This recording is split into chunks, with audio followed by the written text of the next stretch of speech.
बहुत स्वागत व्यूअर्स, आप देख रहे हैं कहानी कुर्सी की। मैं हूं सौरभ, आपके साथ मेहमान भी हमारे साथ बने हुए हैं।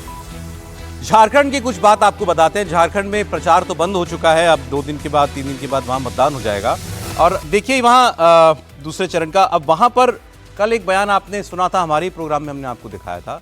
गुलाम अहमद मीर कांग्रेस पार्टी के नेता है और वहां पर उनके शायद प्रभारी हैं। और उन्होंने क्या कह दिया बोलते बोलते, हिंदू को भी मुसलमान को भी मिलेगा 450 में सिलेंडर, घुसपैठिए को भी मिलेगा 450 में सिलेंडर।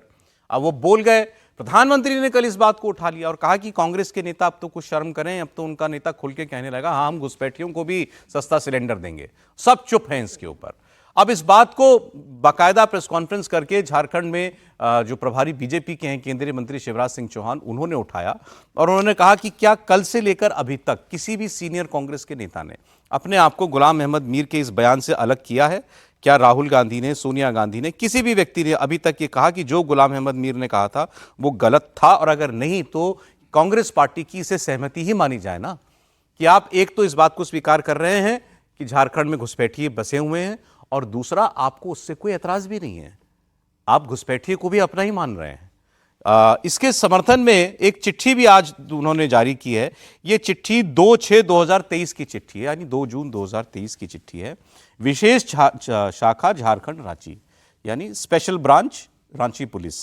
और इसमें सभी डीएम को, सभी पुलिस के उपायुक्तों को ये कहा गया है कि सूचना प्राप्त हुई है कि झारखंड के अंदर बांग्लादेशी घुसपैठिए संथाल परगना क्षेत्र के अंदर आ गए हैं। इनको विभिन्न मदरसों में ठहराया जाता है। इसके पश्चात इनका सरकारी दस्तावेज तैयार किया जाता है, उनका नाम मतदाता सूची में डाला जाता है और फिर साजिश के तहत उन्हें बसाया जाता है, जिससे राज्य की आंतरिक व्यवस्था पर खतरा बना हुआ है। 2 जून 2023 इन्हीं हेमंत सोरेन के मुख्यमंत्री रहते हुए उनकी पुलिस ने यह चिट्ठी जारी की थी। तो ये तो बीजेपी के आरोप को पुख्ता कर रही है ना कि यहां पर घुसपैठिए बसे हुए हैं। कल से आप लेकिन ये सुन रहे होंगे, बहुत सारे लोग चला रहे हैं कि भाई झारखंड की सीमा कहां लगती है बांग्लादेश से, कहां से आ रहे हैं फिर घुसपैठिए। वो उस पर भी बहस कर लेंगे, लेकिन आपकी अपनी पुलिस मान रही है कि घुसपैठिए हैं अंदर, और आपका नेता कह रहा है कि हम घुसपैठिए को भी सिलेंडर देंगे। शिवराज सिंह चौहान की बात सुनाते हैं। गुलाम अहमद मीर अब सफाई दे रहे हैं, जब बवाल हो रहा है कि जब तक बीजेपी घुसपैठियों का सूची जारी नहीं करेगी हम ये नहीं मानेंगे कि घुसपैठे यहाँ का हर आदमी हम लोग का बासिंदा है और सबको सिलेंडर देंगे। ये सूची कह रही है, ये खुफिया विभाग की चिट्ठी कह रही है, सरकार की, जो खुद कह रही है घुसपैठी आ रहे हैं, मदरसों में ठहर रहे हैं, ये खुफिया विभाग कह रहा है। ये तो बैठे बैठा बीजेपी के हाथ अच्छा मुद्दा लग गया। बिल्कुल, और जिस तरह से उन्होंने बात जो बोली थी उसके बाद इस चिट्ठी का आना समझा जा सकता है कि शिवराज सिंह चौहान जब प्रेस कॉन्फ्रेंस करने आए, हालांकि एक सवाल के जवाब में वो कह रहे थे, लेकिन जो बीजेपी की रणनीति आप समझ सकते हैं कि प्रेस कॉन्फ्रेंस रखने का मकसद ही यही होगा कि हाँ ये सवाल आए और उस सवाल का जवाब आप दें। और समझा जा सकता है कि अगर हेमंत सोरेन सरकार के अंदर खुफिया विभाग की रिपोर्ट अगर ऐसी हो और सभी उपायुक्तों को वो चिट्ठी भेजी गई हो और बाकायदा उसमें डिटेल में बताया गया है कि हाँ कैसे मदरसों में उनको ठहराया जा रहा है, कैसे उनके आधार कार्ड वगैरह तैयार कराया जा रहा है। कुछ दिन पहले आपने देखा भी होगा कि झारखंड में जब रेड हुआ था ईडी का, तो कैसे कैसे चीज़ें सामने आई थी। तो उस लिहाज से मामला और ज़्यादा संगीन होता है। और चुनाव के लिहाज से अगर आप देखें तो इस फेज में जहाँ चुनाव आना है उसमें निश्चित तौर पर बीजेपी चाहेगी इसको और एग्रेसिवली लेके जाए। ये जो बयान गुलाम अहमद मीर का जो स्क्रीन पर चल रहा है, एक बार सुना भी दीजिए दर्शकों में, हो सकता है बहुत से लोगों ने ना सुना हो कि कल क्या कहा था उन्होंने। जैसे सरकार बनेगी 1 दिसंबर से गैस सिलेंडर का कीमत सिर्फ 450 रुपए। ये आम जनता, ना उसमें हिंदू देखा जाएगा, ना मुसलमान देखा जाएगा, ना घुसपैठिए देखा जाएगा, तो ना कोई और चीज देखा जाएगा। जो भी झारखंड वासी है वो किसी भी सोच से हो, किसी भी तबके से हो, उसको 450 रुपए में गैस सिलेंडर दिया जाएगा। ये हमारा प्रोग्राम। जो झारखंड में रह रहा होगा, जो निवासी होगा, उसको दिया जाएगा। उसमें घुसपैठी का भी कोई अंतर उन्होंने जो है नहीं रखा है। और पुलिस कह रही है कि घुसपैठी आ गया, ये देश की, झारखंड की आंतरिक सुरक्षा के लिए खतरा है। त्रिपाठी जी, नहीं, मुझे लगता है कि देखिए गुलाम अहमद मीर तो जो बोल गए, हम लोग कल भी इस पर बात कर रहे थे कि शायद ये उनके लिए बड़ा स्वाभाविक सा है। और मैं बार बार कहता हूं कि इसीलिए इस देश में अलगाववाद, आतंकवाद, नक्सलवाद, और ठीक है अर्बन नक्सल शब्द सबको बुरा लगता है, लेकिन सच बात यह है कि ऐसी ही सोच की वजह से ये बढ़ता चला जाता है। कम से कम आप इस मुद्दे पर कोई विरोध करने के लिए खड़ा हो तो उसके साथ तो खड़े होइए ना। आप कह रहे हैं कि कौन कहां से आता है, कौन सा इंटरनेशनल बॉर्डर है, तो आप तुरंत असम के मुख्यमंत्री हेमंत बिस्वा शर्मा की बात करते हैं, लेकिन आप पश्चिम बंगाल की बात नहीं करते, जहां ममता बनर्जी एक समय में तो सोमनाथ चटर्जी के ऊपर कागज फेंक देती हैं और एक समय में कहती है कि हम सबका बनाएंगे, सबका, जितने लोग हैं यहां हर तरह का कार्ड, हर तरह का आइडेंटिफिकेशन बनाएंगे। ये देश के लिए खतरनाक है। ऐसे लोग इस तरह से घुसकर चले आ रहे हैं और हमारी सीमाएं सुरक्षित हो, इस देश का तंत्र इतना व्यवस्थित हो जाए, कभी कोई ना आ पाए, लेकिन कम से कम अंदर बैठे हुए अरे सर, नेता एक बार उनके अगर विरोध आ में गया बोले। तो कागज बनाना कौन सा बड़ा काम है नहीं, क्या? लेकिन इसीलिए तो ना आप बोलना तो शुरू करें। भारतीय जनता पार्टी को तो आप इसके लिए भी एक तरह से आरोपित करते हैं कि देखो मुस्लिम विरोधी राजनीति कर रही है। कमाल ये देखिए ना, इसीलिए मैं कहता हूं कि ये फ्रॉड सेकुलर पॉलिटिक्स है कि आप जो घुसपैठिया आ रहा है उसके भी विरोध में जो खड़ा है आप उसका विरोध वो करते जो हैं। चिट्ठी है, वो जो स्पेशल ब्रांच रांची वाली, उसमें साफ लिखा है कि आ रहा, हमने इस पर एक दिन बात की थी महाराष्ट्र के संदर्भ में, लेकिन बात की थी कि घुसपैठिया आ रहे हैं तो ये रह कहां रहे हैं, कौन इनको शरण दे रहा है? उसमें साफ लिखा है कि आते हैं, इनको मदरसों में ठहराया जाता है और फिर एक नॉर्मल सिटीजन की तरह ये समाज में चले जाते हैं, क्योंकि कोई इनके लिए कागज छाप देता है, कोई आधार कार्ड बना देता है, कोई राशन कार्ड बना देता है। एक लाइन वो अलग बहस में आता है, अचानक कहीं ज्यादा जनसंख्या नहीं और 3-3 4-4 मंजिला अवैध निर्माण होता रहता है, तो कहां से आते हैं लोग वहां? यही तो है ना, मदरसे में जाके रुकवा दीजिए, किसी मस्जिद में रुकवा दीजिए और फिर कहा जाए कि कम्युनल डिबेट है। नहीं, कल ही देखिए ना, ईडी ने कल रोनी मंडल, पिंकी मुखर्जी को, 4 लोगों को वहां पर गिरफ्तार किया बांग्लादेश के अंदर और कहा इनको झारखंड में और ये कहा है कि ये लोग सरगना है जो अवैध घुसपैठी आ रहे हैं उनको लेकर, और ये पिंकी मुखर्जी और ये दोनों पकड़ाए में आए, इनके संबंध किसके? झारखंड के मुक्ति मोर्चा के कई लीडर्स हैं, कांग्रेस के कोई पुराने नेता है, उनके साथ संबंध है। वो घुसपैठियों को झारखंड के अंदर ला रहे थे, उनका आधार कार्ड बनाना, उनका राशन कार्ड बनाना, उनकी वहां की नागरिकता बनाने के काम में झारखंड मुक्ति मोर्चा और उसके जो पुराने कई लीडर है वो शामिल रहे उसके अंदर। डरावना भी है, शर्मनाक भी है। तो ये लोग सपोर्ट कर रहे हैं, वो लेकर आते हैं और उनको बसाने की काम पॉलिटिकल लीडर्स कर रहे हैं अपने वोट बैंक बनाने के लिए। तो जो कल उन्होंने कहा है, मीर का जो बयान दिया कि 450 रुपए में हम सिलेंडर देंगे, सबको देंगे, चाहे वो झारखंड का नागरिक हो चाहे वो घुसपैठिया हो, तो उनकी नजर में तो वो घुसपैठिया ही नहीं ना, वो लेकर ला रहे हैं, बसा रहे हैं, उनको नागरिक बना रहे हैं, अपना वोटर बना रहे हैं और अपना पार्टी का कार्यकर्ता बना रहे हैं। आपका अपना ऑलरेडी हिंदुस्तानी वोट बैंक है भाई, आप उसका वोट लो ना जितना लेना है, इतना तो अंतर कर लो देश के लिए कि कोई देश का है या नहीं है। बहरहाल चलिए, प्रधानमंत्री नरेंद्र मोदी झारखंड से लगे हुए बिहार के जमुई में आज हैं, वहां पर वो एक कार्यक्रम में शामिल होने के लिए गए। 3 दिन में दूसरी बार बिहार का दौरा है, परसों ही गए थे वो बिहार अभी, और भगवान बिरसा मुंडा की 150वीं जयंती समारोह में वो शामिल होने के लिए गए हैं और वहां पर बहुत सारे विकास परियोजनाओं की वो बात करेंगे वहां जाकर के। लेकिन उन्होंने क्या कहा, और ट्राइबल वोट अच्छा झारखंड में तो है ही है, महाराष्ट्र में भी बहुत सारा आदिवासी वोट है, तो उसको भी साधना भी एक कोशिश होगी ही। प्रधानमंत्री मोदी की बात सुनिए। पिछड़ी आदिवासी जनजातियों की पहले की सरकारों ने कोई परवाह ही नहीं की थी। इनके जीवन से मुश्किलें कम करने के लिए ही 24,000 करोड़ रुपए की पीएम जनमन योजना शुरू की गई। साथियों, जिनको किसी ने नहीं पूछा, मोदी उनको पूजता है।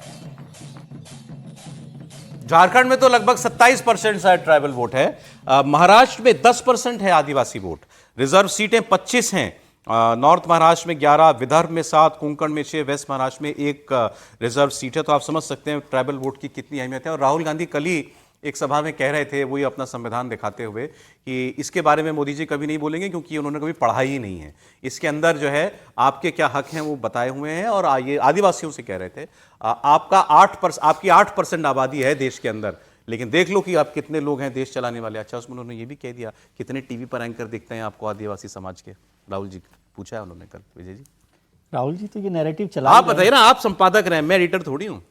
ये बढ़िया सर, वो तो ये भी पूछ चुके कि सुंदर प्रतियोगिता में कितनी आदिवासी महिलाएं लड़कियां जाती है। जी नहीं, ये नैरेटिव वो लगातार चलाते रहे हैं। चुनाव के पहले जो लोकसभा चुनाव हुए थे उसमें भी, और उसमें काफ़ी हद तक वो कामयाब रहे। भले ही सरकार नहीं बनाई, लेकिन उनको एक बड़ा अच्छा रेस्पॉन्स वहाँ पर मिला है, खासतौर से इंडिया ब्लॉक को। तो वो सोच रहे हैं कि चला लें इसको, और खासतौर से झारखंड को देख लें और महाराष्ट्र को देख लें, वहाँ पर बड़ी सीटें हैं आदिवासियों की, तो उसमें किस तरह से उसको काम में ले सकते हैं। और भारतीय जनता पार्टी के लिए तो झारखंड में आदिवासियों की परेशानी है। और अभी आपने जो पहले चर्चा की, तो वो घुसपैठियों के मुद्दे बहुत महत्वपूर्ण है। उसके जुड़ा हुआ भरोसे आदिवासियों से ही हाँ, है। जुड़ा हुआ आदिवासियों से ही है, तो वो आदिवासियों को घुसपैठियों के रेफरेंस में याद कर रहे हैं और वो उसको अलग तरीके से ले रहे हैं। ये बड़ा मुद्दा है और इसीलिए शायद प्रधानमंत्री जी जमुई जाकर झारखंड में आज बिरसा मुंडा को याद कर रहे हैं। हालांकि पिछले साल वो वहाँ उनके गांव गए थे बिरसा मुंडा के, खूंटी जब खूंटी हाँ तो खूंटी गए थे और उसमें उन्होंने वहाँ पर क्या ये कार्यक्रम भी क्या आचार संहिता लगने की वजह से झारखंड में नहीं हो सकता था? नहीं, ये जनजातीय गौरव दिवस सरकारी कार्यक्रम है और उसमें जाहिर तौर पे कुछ और भी चीज़ें कही जा सकती है, विकास की योजना, विकास के कार्यक्रम, ये सारी चीज़ें कही जा सकती है, तो उसके चलते ये बचा गया होगा। और बाकी तो पूरे देश भर में ये मनाया जाता है, ये सरकारी कार्यक्रम है, इसमें हर कोई इसमें शामिल दिल्ली में होता भी है। अमित दूसरी शाह तरफ- ट्राइबल वोट क्यों इतना बीजेपी के लिए परेशानी क्यों है? नहीं, दो चीज़ और, पहली बात तो कि इस कार्यक्रम को ट्राइबल वोट से जोड़ना या इस चुनाव से उसकी जोड़कर तरफ बात देखना, कर रहा हूं, हाँ, वो एक ठीक नहीं रहेगा। प्रधानमंत्री नरेंद्र मोदी के हिसाब से अगर आप देखें तो शुरुआती दौर में जब उन्होंने अपने सार्वजनिक जीवन की शुरुआत की थी तब बहुत एक्सटेंसिवली उन्होंने आदिवासियों के गांव में ट्रैवल किया। और सर, अब आपको एक दिलचस्प चीज़ बताऊं कि कुछ दिन बाद ही अहमदाबाद में एक कार्यक्रम हुआ था जिसमें बहुत सारे बिजनेसमैन को बुलाया गया था फंड रेजिंग के लिए, आदिवासियों के वेलफेयर के हिसाब से। उसमें नरेंद्र मोदी का जो स्पीच था 45 मिनट का, वो स्पीच इतना प्रभावी था कि चंद मिनट के अंदर बहुत सारे लोगों ने आके डोनेशन दिया कि इस पैसे को आप आदिवासियों के कल्याण की लगाएं, क्योंकि जो दर्द उन्होंने महसूस किया था उसको उन्होंने नरेट किया। उन्होंने ये बताया कि कैसे एक घर में थे और वहाँ पे बाजरे की आधी रोटी, एक थोड़ा दूध और पानी उनको दिया गया था। जो आदिवासी का बच्चा था वो बहुत ललचाई नज़रों से उस दूध को देख रहा था। पीएम उसको देखे समझे, उन्होंने सिर्फ बाजरे की रोटी ली पानी के साथ और दूध उस बच्चे को दिया। बच्चे ने एक बार में पूरा दूध पी लिया था वो।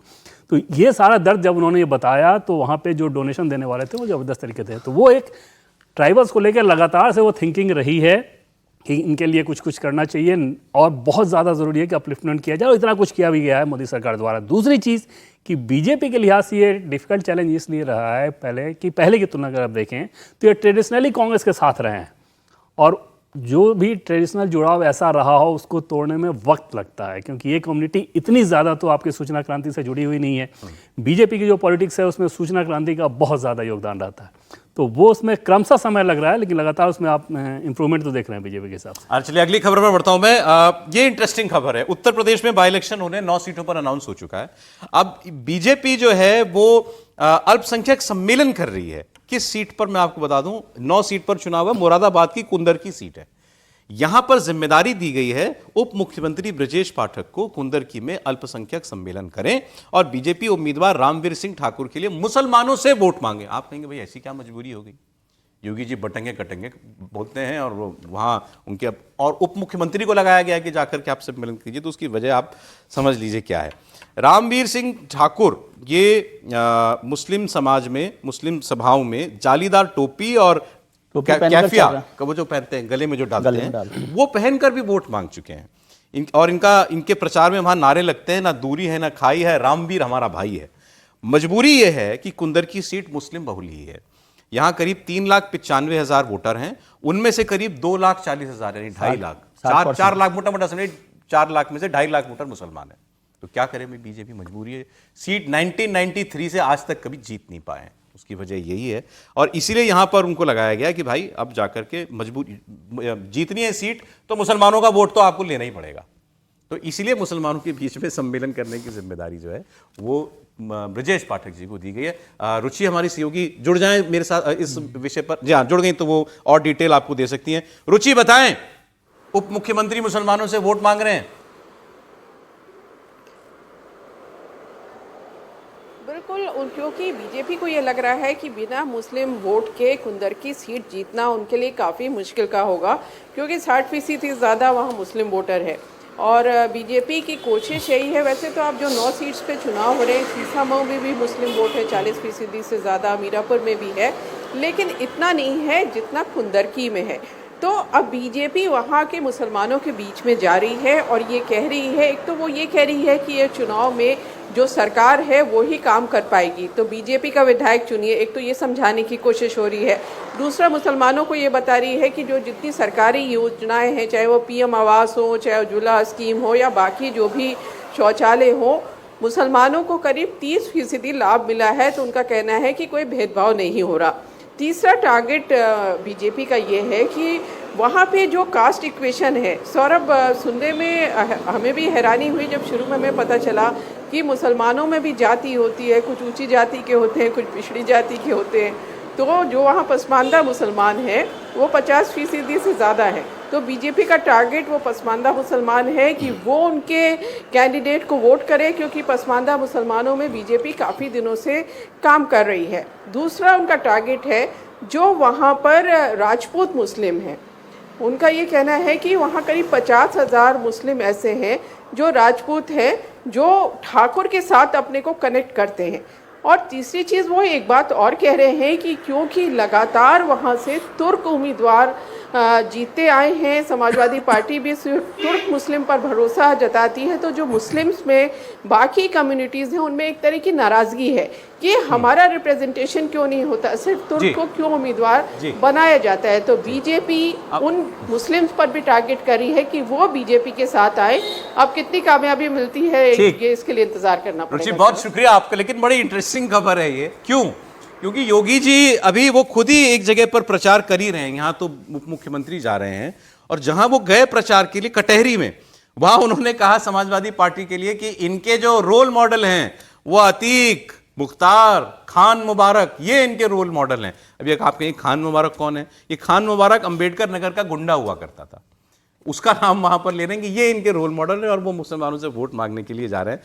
जुड़ती भी खबर है, इसलिए आपको बता रहा हूं।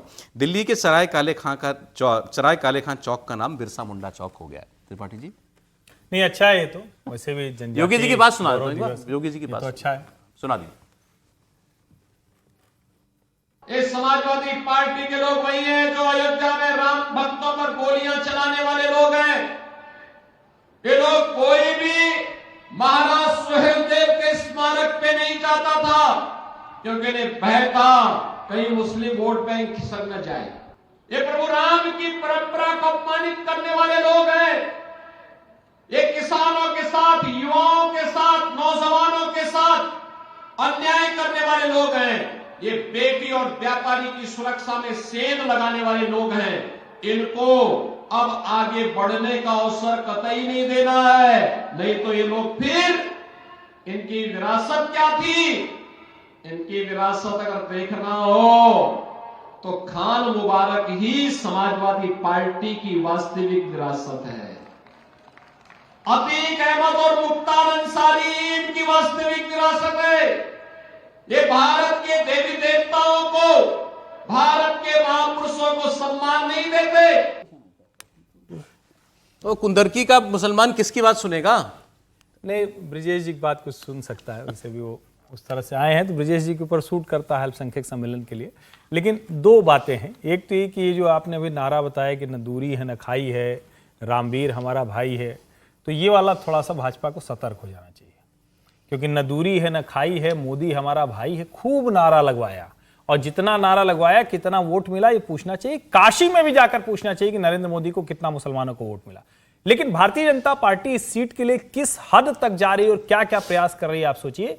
एक आईपीएस ऑफिसर है इल्मा अफरोज, वो मुस्लिम लेडी और बड़ी शानदार अधिकारियों में उनकी गिनती होती है। वहां एक कांग्रेस के विधायक की पत्नी की गाड़ी का चालान उन्होंने कर दिया। अब उसके बाद उस महिला आईपीएस ऑफिसर का एक तरह से कहें कि क्या क्या नहीं करने की कोशिश की, झूठी खबरें फैलाई गई, कहा गया कि उसे मुसलमानों को गन लाइसेंस दे देती है। वो एसपी थी, अभी वो अपने घर कुंदरकी आई हुई है क्योंकि उनको छुट्टी भेज दिया गया है। तो रामवीर जी कह रहे हैं कि इल्मा अफरोज की लड़ाई अब हम ही लड़ेंगे। तो सिर्फ अल्पसंख्यक सम्मेलन तक मसला नहीं है, गंभीरता से भारतीय जनता पार्टी, लेकिन एक इसका अच्छा कह सकते हैं ना कि भाजपा मुसलमान लेडी आईपीएस अफसर के साथ खड़ी है। अब उधर वो आप कौन सा नाम बताए थे, क्या खान बाबू और क्या क्या? हाँ, मैंने तो बस आप सभी से एक मिनट में आ गया। मतलब मैं ये जानना चाह रहा हूँ, हमें तो ये लग रहा था कि बीजेपी ने मुसलमानों को मनाना समझाना छोड़ दिया है लोकसभा चुनाव के बाद, तो अभी ऐसा तो नहीं लग रहा अभी। नहीं, इसको दो तरह से देख सकते हैं। एक तो ये कि अच्छा है कि भाजपा का भ्रम जितनी जल्दी दूर हो जाए। अगर भ्रम में रहेगी तो बार बार पिटेगी, जो हम 2024 4 जून के बाद से अभी तक का देख रहे हैं, तो भाजपा की लाइन लेंथ बिल्कुल क्लियर है। लेकिन भारतीय जनता पार्टी कोई मुसलमानों की दुश्मन है ये तो संभव नहीं हो सकता, कोई भी भारत में जो राजनीति कर रही पार्टी हो किसी एक विशेष वर्ग की या किसी के दुश्मन हो, संभव नहीं हो सकता। भाजपा अपनी तरफ से पूरी कोशिश करती है, लेकिन यह ऐतिहासिक तथ्य है कि मुसलमान भारतीय जनता पार्टी को बहुत न्यूनतम वोट करता है। वोट करता है, घर वाले नाराज हो जाते हैं। सिर्फ कुंदरकी में ही मुस्लिम वोट नहीं मांगे जा रहे, महाराष्ट्र के अंदर भी मुस्लिम राष्ट्रीय मंच मुसलमानों के अंदर बहुत जमीनी से काम कर रहा है, मुसलमानों के वोट मांग रहा है। तो जब वहां मुस्लिम समुदाय में जा रहे हैं तो कहा जा रहा है कि भाई योगी जी तो कह रहे हैं कि बटेंगे तो कटेंगे, तो आप हमसे वोट भी मांग रहे हैं। तो कह रहे वो क्या गलत कहते हैं, बटेंगे तो कटेंगे, हमें बटना नहीं, हमें एक रहना है, हमारा डीएनए एक रहा है, हम सब साथ में, आप भारतीय जनता पार्टी के साथ जुड़े रहिए। तो मुस्लिम राष्ट्रीय मंच वहां पर मुसलमानों के वोट मांग रहा है, मतलब जमीनी स्तर पर। बहादुर लोग होते होंगे ऐसे, बिल्कुल, और हिम्मत है कि क्षेत्र में जाके वोट इस केस में सौरभ सोचिए कि जब कैंडिडेट ने सोचा होगा तो बीजेपी का जो माइनॉरिटी सेल है उसे कांटेक्ट किया गया होगा, तो उनके पास जो ऑप्शन होंगे, प्रदेश के 3 ही बड़े नेता हैं ना, योगी आदित्यनाथ, केशव मौर्य, ब्रजेश पाठक। तो पहले 2 को तो आप सोच भी नहीं सकते थे बुलाने का, ब्रजेश पाठक ऑप्शन थे तो उनको बुला लिया गया। फायदा इसमें बीजेपी को ये हो सकता है किसी सीट पे या किसी इस प्रकार की रणनीति से कि मुस्लिम बहुत एग्रेसिवली आपके खिलाफ वोट ना करे तो फायदा हो जाएगा, अन्यथा पक्ष में तो नहीं आना है, उसमें तो किसी को भ्रम बीजेपी में मुझे लगता नहीं, लेकिन आप छोड़ भी नहीं सकते इस तरह से।